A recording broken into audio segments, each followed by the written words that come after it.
Nandyal police శాఖ ఆధ్వర్యంలో Allagadda 4 road circle వద్ద ఆలగడ్డ డీఎస్పీ కె ప్రమోద్ 100 కుటుంబాలకు ఎకో ఫ్రెండ్లీ గణేష్ విగ్రహాలను పంపిణీ చేశారు. ఈ సందర్భంగా ఆయన మాట్లాడుతూ గణేశోత్సవాలు పర్యావరణ హితంగా జరుపుకోవాలని పిలుపునిచ్చారు. కాలుష్యాన్ని నివారించి సుస్థిరమైన ఉత్సవ సంస్కృతి ఏర్పరచుకోవాలని అన్నారు. కార్యక్రమంలో ఆలగడ్డ టౌన్ సీఐ యుగంధర్, ఏఎస్ఐలు జయప్ప, నగీన సిబ్బంది పాల్గొన్నారు.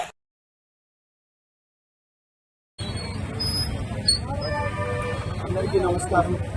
నంద్యాల జిల్లా పోలీస్ డిపార్ట్మెంట్ తరఫున ఈరోజు మన ఆలగడ్డలో సుమారు ఒక 100 ఫ్యామిలీస్ కి మట్టితో చేసినటువంటి గణపతి విగ్రహాలను పంపిణీ చేయడం.